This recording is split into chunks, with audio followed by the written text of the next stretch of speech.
Greetings from Snake Mountain Boat Works on Thursday, August 3, 2023. Here's an update covering the significant progress Rick has made on our 1937 20-foot Lyman runabout. At this point, Rick's been focusing, as I suggested at the last update. Rick, why don't you come on around here and sort of talk us through what you've done at the bow end of this Lyman. On the bow here, we had some frames that were broken. So I replaced the frames down through, all the way down through. Then on the back side, you can see, I don't know if you can see in there, but there's reinforcement blocks. They're 5/8 inch thick and they're about 2 inches wide. And as you can see, So this whole nose is it's solid. It's solid now. It's not going anywhere. And so how far along are we? let's see, we've got 1, 2, 3, 4, pretty much 4 on each side by the end of today, all the way to the front. And then we got another 1, 2, 3, 4, 5, and then some cuts back into here. So it'll be a little bit faster once I'm not going all the way to the.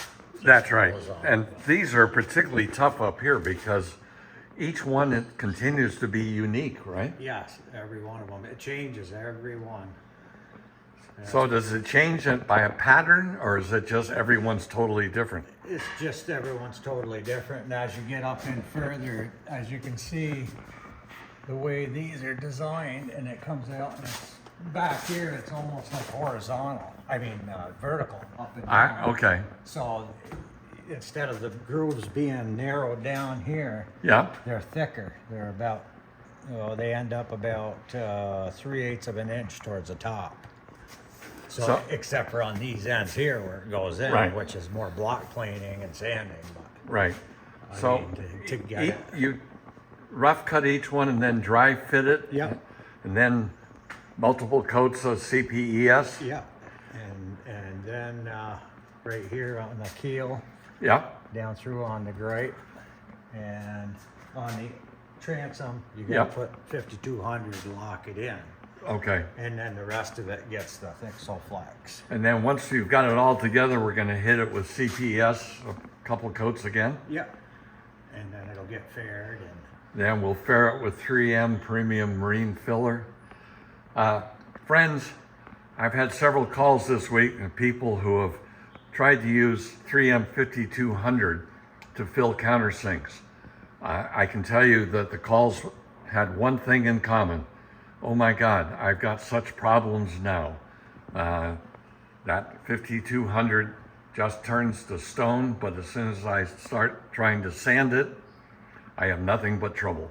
So 3M Premium Marine Filler is the proper material to use to fill all of these countersinks, and then Rick will be sanding everything fair.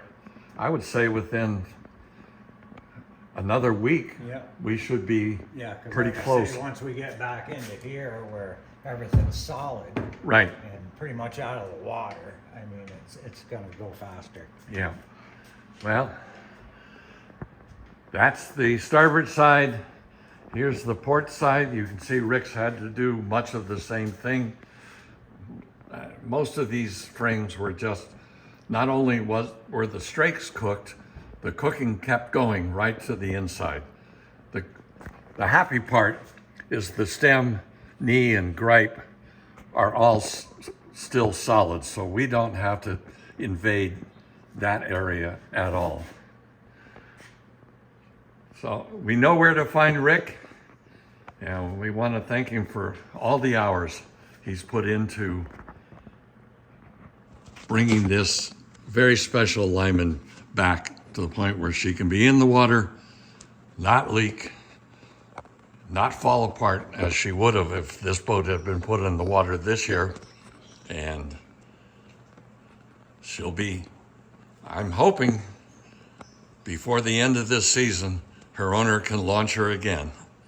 That's our update on Thursday, August 3, 2023. Thank you so much. Bye-bye for now from Snake Mountain Boat Works.